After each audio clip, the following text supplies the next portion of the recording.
We are back again for another episode of the Why You Overeat podcast. And today we are going to be getting into one of the most powerful frameworks that I currently use with my clients and have done for the past 5 or 6 years.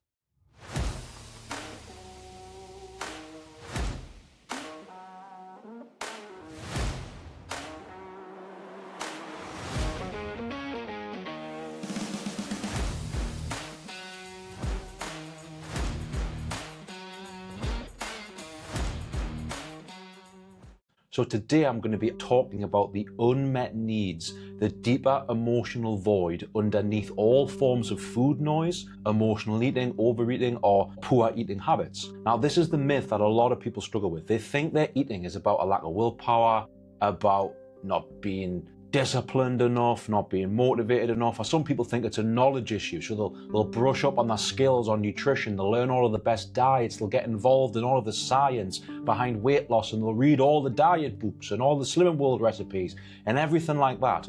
They'll still find themselves stuck in the binge restrict cycle. They'll still find themselves stuck with food noise that they don't know how to deal with. So this episode today is trying to get you to understand that behind all food noise is suppressed emotions and unmet needs. So the 7 void framework, everyone who I've ever worked with has went through the process of going through the 7 voids. Now, let me give you a backstory of how I created this framework and how I began to use this framework with my clients. So I first read a book by a gentleman called Johann Hari back in 2020. If we remember the lockdowns of 2020, right? I had my online program, I had my clients to work with, but apart from that, there wasn't anything to do. The gyms were shut, you couldn't go on holiday, there was no shops open. The only thing to do was walk along the seaside, get some fish and chips, sit outside and eat it. That was it. There was nothing open. So it was during the lockdowns of 2020 that I must have read 20 or 30 books that year. I probably read more books in the lockdown than I'm ever going to read in the rest of my life. And one of those books that I came across in 2020 was by Johann Hari, his book Lost Connections. The whole book is about finding the root causes of anxiety and depression. And the book is an amazing book. I highly recommend getting it. The book essentially breaks down the fact that there's 9 root causes of depression and anxiety. So Johann Hari went on to explain depression and anxiety is a symptom, it's a reaction. It's the law of cause and effect. For every action, there's a reaction. So anxiety and depression are symptoms of deeper problems. Now, he laid out these 9 problems, we're going to call them voids or root causes, but he laid out these 9 root causes that create depression and anxiety in the human psyche. Out of the 9 root causes, 2 of them were biological. That's down to genetics, it's down to predetermined genes, it's about the physiological traits and personality traits that are passed down. 2 of them are biological, so 2 of them are nature. 7 of them are environmental, nurture. So the 7 voids is something that I've utilized from Johann Hari's 9 causes of depression and anxiety. I picked the 7 environmental disconnects that when he was talking about them in his book, I'm reading and going, oh my God, this is literally what I've been doing with my clients for years. It's the same stuff. These are the same challenges that my clients have. So these 7 environmental causes, these 7 root causes of anxiety and depression massively play a role in people's eating habits. It was so influential that I adopted that framework and immediately put it into my coaching program. And that was day number 1. That was point number 1 of the consultation process. Before I knew I could help someone improve their emotional eating, deal with food noise, have better strategies to deal with emotions, I had to take them through this 7 void process. So these are the things that's going on in someone's environment. These are the things that's going on in someone's life. These are the problems that they might be having behind the scenes. And as I've said in previous videos, previous episodes, and that I talk about in my book, food noise or overeating habits or binge eating habits or all forms of disordered eating are symptoms of a deeper problem. So today we're going to get into Johann Hari's 7 voids of disconnection, how this perfectly translates into the work that I do with clients on a daily basis, helping them uncover the 7 root causes or the 7 possible reasons why they are struggling with their relationship with food. Because behind all food noise is a suppressed emotion or an unmet need, okay? So before I get into the 7 voids, I'm going to talk about how this information is something that people may not want to listen to. They may not want to agree with it. They may not even want to go there. A lot of people who struggle with food noise, they want the secret. They just want the answer that gives them unlimited willpower. They want the answer that allows them to stick to a diet. They want the answer that loses weight with minimal amount of effort. But if you're not addressing the why behind you overeat, then you're going to struggle to learn the how. The 7 voids is the main process of answering why you overeat. The main framework inside of this book is going through the 7 voids. And all of the success stories, the thousands of clients I've worked with, when they first come to me, the things that they were struggling with, we'll put a plan together. We let time go on, and eventually we were filling these emotional voids, meeting these emotional needs, solving these environmental disconnects. And because we did that through a process, they were able to solve the problem of emotional eating. So my entire ethos at how I help people stop the habit of overeating, beat food noise, overcome emotional eating is 50-50. It's 50% focused on the food, your habits, your plan, your organization, the strategies. But the other 50% is taking a look at the behind the scenes of your life. What are my biggest sources of stress? What are my biggest sources of anxiety? What's causing me to feel depressed and overwhelmed right now? Where do I feel disconnected from? Where do I feel there's an empty space in my life that's not being filled? So the 7 voids is taking the focus away from your eating habits for a second, and it's putting it on what potentially could be driving the emotions that drive the behavior. So I want you to think of the 7 voids as the root cause. This is at the root of all people's issues with eating. And out of the thousands of conversations I've had with clients, over 2,000 people I've worked with, this theory of the 7 voids has yet to be disproved. So it's the void that creates the emotion. The emotion creates the thoughts. The thoughts create the trigger, and the trigger creates the need to use food for comfort. So if we want to go right back through the sequence, people who are just focused on eating better are missing out on what thoughts are driving the behavior, they're missing out on what emotions are driving the thoughts, and they're missing out on what voids are creating the emotion. Only when you nail this sequence, root cause void, emotion, thoughts, triggers, behavior, are you able to actually put a dent in your eating habits? Are you able to significantly see a reduction in overeating and an improved response time to binge eating or emotional eating? So we're going to turn straight to page 55. Chapter 5, the 7 voids, what you're really trying to feed. Myth, I'm broken because I can't stop eating. Truth, you're trying to fill emotional voids. Food temporarily subdues the pain. Understanding and addressing them is the path to healing. Your binge eating, emotional eating, and food obsession are not really about food. It's about what's missing in your life. Food has become the way to fill the empty space in your soul. Getting clear on what these gaps are in your life can be incredibly uncomfortable, but it is a necessary part of your healing journey. In this chapter, we're going to name those groups. I call them the 7 voids. The unmet needs, the missing pieces of your life, and emotional wounds that drive disordered eating behaviors. This framework has been the foundation of not only my journey of healing from disordered eating, but also for my clients since 2020, with great success in determining underlying issues behind disordered eating habits. Filling these voids in a natural, authentic, and healthy way is the key. Let's walk you through each one of the 7 voids. I'm going to imagine you, who's watching this video, listening to this episode right now, I'm going to imagine that you're on the other end wanting to learn something new about yourself. I'm going to treat you as if I'm having a conversation with a client on a consult for the first time. I'm a big Carl Jung fan. Carl Jung was a psychotherapist in the 20th centuries. We're still using Carl Jung's work to this day, 70, 80 years later. And I remember researching some information on Carl Jung. And one of the things that Carl Jung said, he just spent sometimes days or even weeks just having conversations with his patients. And he would ask them questions, tell me about your relationship with your parents. Tell me what you do for fun. Tell me your favorite hobby. Tell me what your interests are. Tell me about your most exciting thing that you've got going on in your life. Tell me about a memory that really stuck with you. And he just asked questions based around people. And he got people to open up and reveal certain things. Now, through these certain things, he was able to reveal a little bit of a picture about what this person's character is, their personality, the things that they enjoy, the things that they've been through. He asked them questions about their relationships. Before he got into any of the deep therapeutic stuff and the clinical psychology, he literally just had conversations with them. He got to know the person. So I like to utilize that inside of my coaching program. I'm going to share things that are going to get you to think about some deeper questions that you've maybe not been asked before. When I struggled with my disordered eating back in the day, and I really was struggling with anxiety, depression, the panic attacks I was having, the phobia of going to sleep, the anxiety that I had about my life and my identity crisis that I was going through at the time, every single one of those emotional voids were applicable in my life.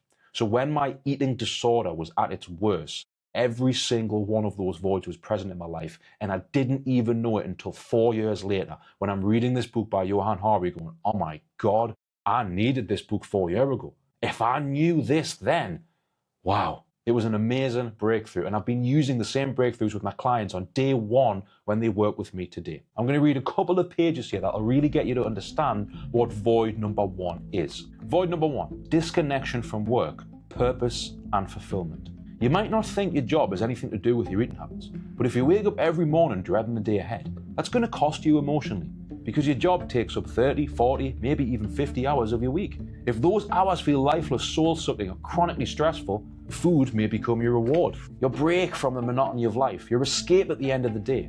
You walk through the front door, drop your bag, and immediately think, I deserve something, anything, just give me a break. For some people, that something becomes food. That's the way they learn to unwind after a hard day of work. Not because they're hungry, because they're unfulfilled. When I was a personal trainer, from 2016 to 2020, I would have the same clients who would complete a week's training with great success, showing up at the gym 3 days a week at 6 a.m, raring to go, but by Friday they were exhausted, disconnected, and stressed to the eyeballs from a job they hated.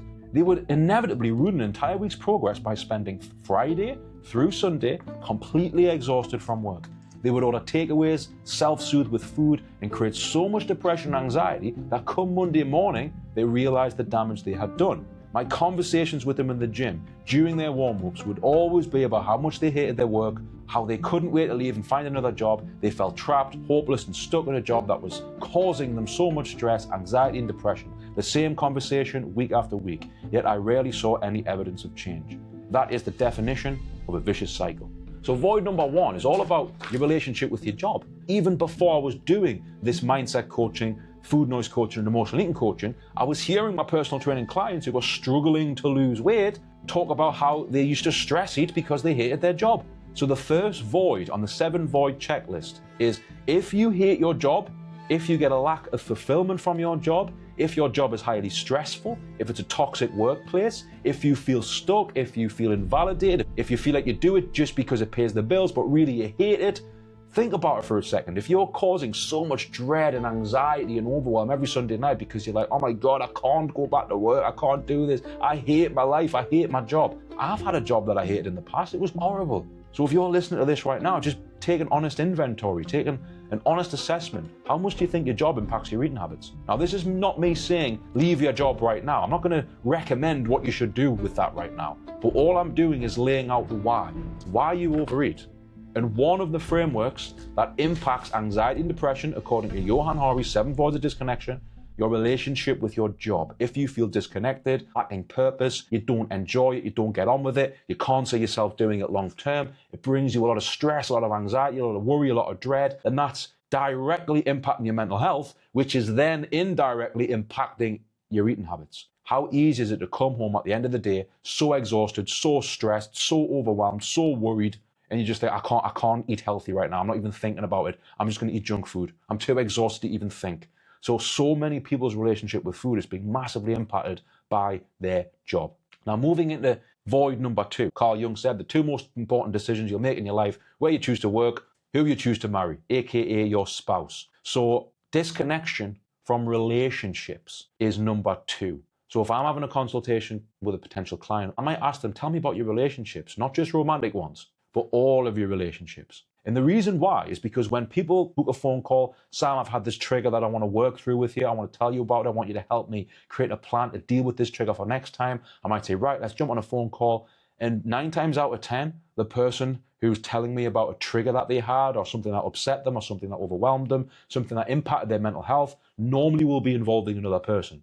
Now, that other person could be their husband, could be their wife, it could be their parents, could be their children, it could be their friend, it could be someone at work, it could be someone causing stress or conflict in their life. So healing your relationship with food is massively linked to healing your relationship with people. And if there's any conflicts that any of my clients who are struggling with their eating habits have in their personal relationships, then I know that that directly is going to impact their mental health. So some disconnection from relationships may manifest as serial people pleasing. So a lot of people I've worked with who struggle with their eating habits, who tend to have very high food noise, are using food for comfort because they feel that their needs are being unmet. So this might be the typical people pleaser who's just showing up for everyone else, who's exhausting themselves, who's not having their needs met by other people, who's going through a marriage breakdown, a divorce. Maybe they open up and say they don't feel like being intimate, it's causing problems in their relationship. Or maybe it's like they don't see their friends, they feel isolated, they feel lonely, they feel disconnected. Now, disconnection from your relationships are a huge cause of emotional eating. So I'm going to read you a few passages from the book talking about the disconnection from relationships, which stands for love, safety, and intimacy. This one is huge, and most clients I work with suffer from this void to some degree. The great Tony Robbins, the godfather of personal development, has a quote that has stuck with me for years. He says, the quality of your interpersonal relationships will dictate the quality of your life. Disordered eating habits often manifest when people's interpersonal relationships are toxic, missing, unstable, overwhelming, or unsafe. Food can become the lover you don't have. I've worked with clients before who realised one of the main reasons they used food to numb themselves every night was to take the edge off the loneliness they felt. When we don't have those intimate, loving connections in our life, food can be there for us to take the pain away. Food can take the place of a safe, stable relationship with a parent you never had. I've had clients whose relationship with a parent, either currently or in the past, has created some sort of childhood wound that they still carry with them to this day. This may be a feeling of rejection, of being unloved, unworthy, or not good enough. In some specific cases, direct traumas associated with how their parents hurt them in the past were still impacting them and controlling their eating habits as a response to this trauma to this day. This unfortunately does happen. Many parents project their own traumas and insecurities onto their children unknowingly, and this can create an unsafe and toxic dynamic between child and parent that never really goes away. Some of my clients have been in their late 60s who are still obsessing and seeking approval from their elderly mothers and fathers, like a child trapped in an adult body, still feeling unloved, never having gained the approval they crave. It's incredibly sad to witness. The pain of being a child who felt unloved, never accepted, or emotionally misunderstood by their parents can quickly plant the seed for emotional eating from a very young age. Many of my clients have shared memories of childhood where the only time they felt safe, soothed, or calm was when they were eating. Food became the one place they could retreat to when everything else felt too overwhelming.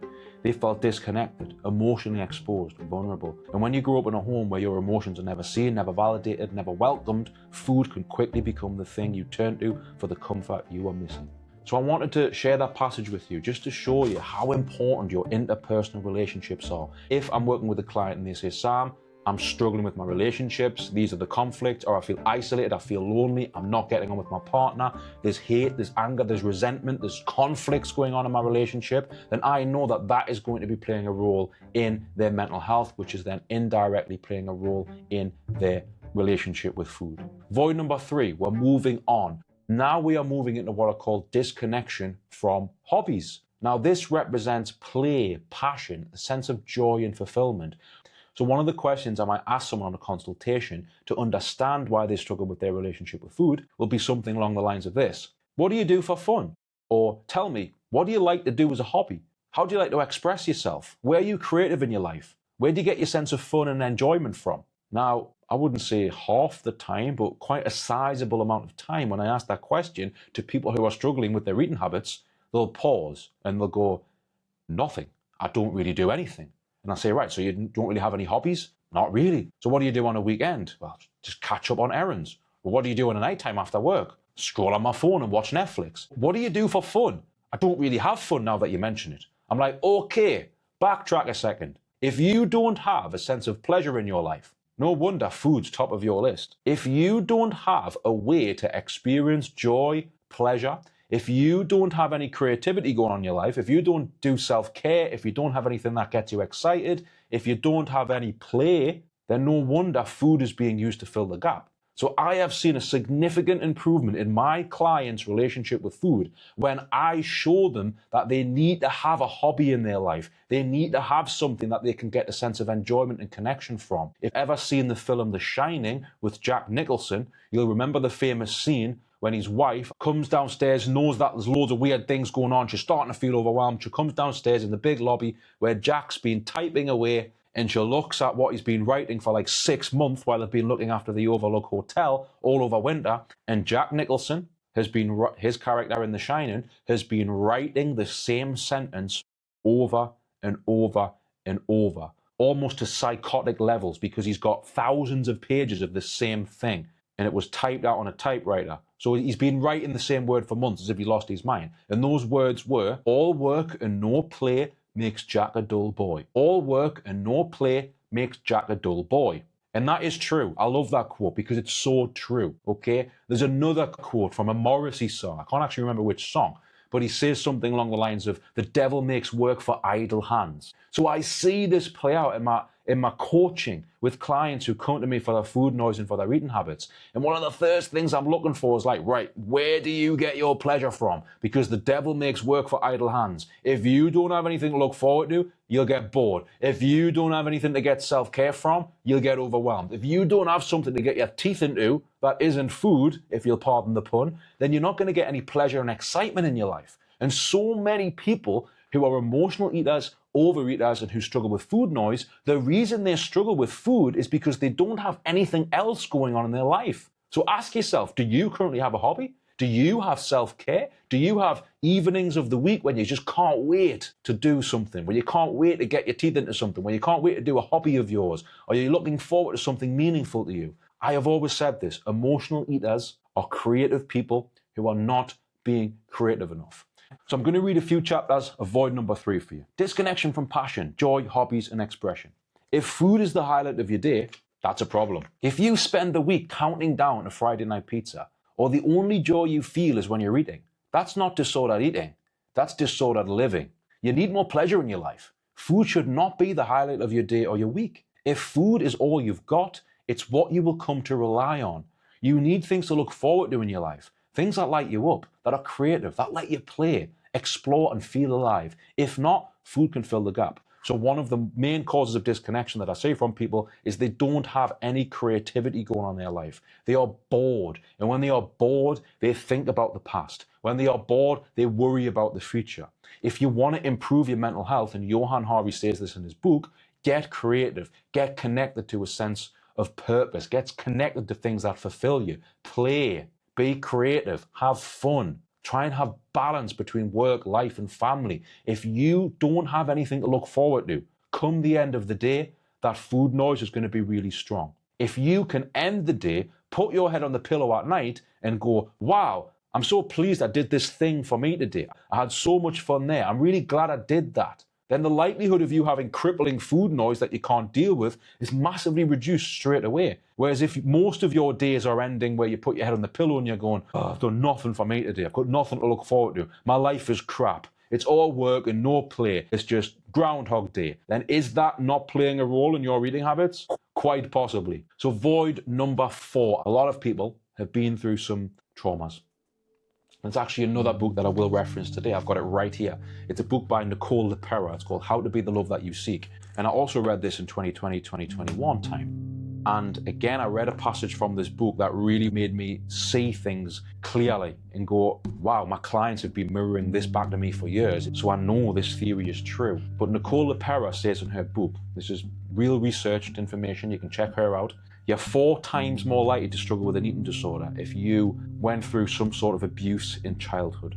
So that could be physical abuse, it could be emotional abuse, it could be neglect, or it could be abuse, okay? So I'm not saying everyone who struggles with their eating habits or has an eating disorder has been through some severe traumas or abuse in childhood, but the data suggests if the people who have been through those things, unfortunately so, are 4 times more likely to develop an eating disorder. If the data is that strong, then it suggests we need to be talking about this. So past traumas, I can't get into specifics today because one person's trauma is completely irrelevant to the next person. And I think in the modern world, the word trauma is being misunderstood a little bit and it's been thrown around for any little thing. However, traumas are a real thing. People have been through some severe traumas, and I'll just let you, the audience, the listeners, use your own imagination about what some of those traumas could be. But the data suggests from Nicole LePera, 4 times more likely to develop an eating disorder if you are the victim of emotional abuse, physical abuse, or abuse, or childhood neglect. And another author who I recommend, Gabor Mate, he studies addiction, he studies anxiety, depression, ADHD. He's one of the world's leading experts in neuroscience. I learned from him that the brain's actually not fully developed until you're about 25 years old. So basically childhood, it sounds a little bit mad this, but In the eyes of the brain, we are all children until we're about 25. The prefrontal cortex, the front part of the brain, is not fully developed until we're around about 25. There's even some studies to suggest it's more leaning towards 29, 30. So let's just call childhood the first 25 years of your life. So in those early formative years, Gabor Maté talks about the first stage of the brain is from 0 to 7. This is where we don't necessarily have a sense of self. We don't have our own consciousness yet. The brain doesn't actually see itself as its own person. We are completely a projection of our parents. We are completely at the mercy of our caregivers. If you think back to your childhood now, your memories are very, very foggy and very vague from about 0 to 7. No one can remember much before then. I have brief memories of being maybe 4 or 5 at school, but very fleeting. But from 7 or 8, that's when you become your own little person. So most of your personality is unconsciously formed in the first 7 years of your life. Those are the early formative years, often the most important when it comes to mental health. Then after that, you've got the adolescent years. So let's just say from the age of 0 to 25, your brain is very, very vulnerable to stress, to its environment, to the caregivers you have, your parents, to the people that look after you, to the relationships that you form. So a lot of people's mental health, and therefore by extension their eating habits, is a manifestation of the past experiences. And if some people have been through quite severe traumas or some negative experiences in their life, that can massively alter their personality. It can change the neural connections in their brain. I prefer to use the word past programming because traumas suggest things that I can't change and I'm broken. Whereas if we just use a subtle shift of language, past programming, we can think about what experience have we had. What was our early relationships like? What was the dynamic with our parents? What are some of the past romantic relationships I've been in? What are some of the experiences that I've had? Specifically focusing on the first 7 years of the life and then from 7 to about 25. What experiences have I been through in that time? Now, there's an exercise that I utilize in my 90-day accelerator program where I'm working with clients one-to-one. I did this myself with a psychotherapist who I work with. And it wasn't until I went through this exercise, it was called the 7-year cycle, that I fully realized some of the things that had actually impacted me that were still playing a role in my emotional state and my personality today. So your past traumas will literally be how you regulate your emotions in the present. Your past traumas don't stay in the body as memories, they stay in the body as energy. Energy in motion that didn't get the chance to be processed. The trapped energies in the body. That is what trauma is. And this is why they manifest as mental illness, anxiety, PTSD, flashbacks, other forms of mental health issues. So your past matters. And if you just think about what are some of the things you went through, what are some of the things you've experienced, what are some of the things that have hurt you, did that lead to emotional eating or overeating? Has that had an impact on your food? So I'm going to read the passage on past traumas and disconnection number 4 for you guys. Void number 4, disconnection from past traumas, unmet emotional needs. This one goes deep. Many people who struggle with emotional eating have something in common. The phrase past traumas will always be open-ended for each individual. What happened to me won't have happened to you, and vice versa. We can't play the game of trivializing our past experiences or comparing them to others. Think of your past as a set of experiences, the programming you received from your parents and your environment. What did you experience in your early developmental years? What kind of relationship did you have with your parents? What did you witness? What did you go through or struggle with in your childhood? The first 7 years of your life shape most of your personality, fears, insecurities, and beliefs that you have today. Those early formative years are critical, and unfortunately, many people did not have a great experience during these years. Furthermore, those experiences stayed with them, planting the seeds for their emotional regulation skills or lack thereof for the rest of their life. A client of mine called Betty had a parent who was physically present but not emotionally present. She was the classic helicopter mum, always critical, always judgmental, and highly strung. Betty opened up to me about the painful relationship she had with her mum growing up. She explained how her mum once grabbed her by the collar when she was 11 years old, stripped her of her clothes from her body, and forced her to stare at her reflection in the mirror. Betty's mum yelled, "Look at you, you're getting fat. No man is ever going to love you when you're older if you don't sort this out." That story devastated me, but it's a story I've heard all too often. Parents who have unresolved emotional trauma projecting onto their children. It happens all over the world every day. So stories like Betty's, which is a pseudonym for another client of mine, but for the sake of this video, she's Betty. But when Betty told me that story, it's hard to hold back my emotion. I just felt so sad for this person who, she was in her 60s when she told me that story. So these memories of something that happened 50 years prior is still hurting her today, like a parasite that was placed in her body and that's been feeding off her and causing her shame, guilt, depression, anxiety, low sense of self-worth, absolute worthlessness. And that seed was planted, unfortunately, because Betty's mum struggled with her own traumas, didn't understand how to deal with that, and unknowingly projected it onto my client Betty. And the reality is I've had so many conversations with people like that who can pinpoint, they're in their 50s, they're in their 60s. I've even had clients who are in their late 70s who were able to recount in great detail horrible experiences that they had in childhood. And that just shows me, wow, this is a real thing. People who have been victims of abuse, who have went through some past traumas, who have had difficult experiences in their childhood. Many people have. There's such a thing called CPTSD. PTSD is normally referred to people who went through something very traumatic and the result is post-traumatic stress disorder. But CPTSD is a new term that's been coined in the last 10 or 20 years where it suggests it's more chronic, it's more subtle, and it shows up in very strange ways. It happens in the form of panic attacks. It happens in the form of personality issues. A lot of the leading psychologists now are talking about how narcissistic personality disorder, borderline personality disorder, or any of the other personality disorders are actually chronic PTSD, CPTSD. They've been misdiagnosed and mislabeled. People with these personality issues and personality disorders are normally victims of childhood abuse. Okay, so they're starting to see the link at how the early formative years that you have massively shape your mental health. So I've had a bunch of clients like Betty who work with me who have horrible experiences and traumatic memories from feeling very judged, very criticized, and feeling very self-conscious about their body. If you are the victim of SA, physical abuse, or emotional neglect, you are 4 times more likely to develop an eating disorder. This is a part and parcel of my job at helping people understand that your past matters, and if you invalidate your past, it still could be impacting you to this day. So disconnection number 4 is about the past traumas that you may have went through.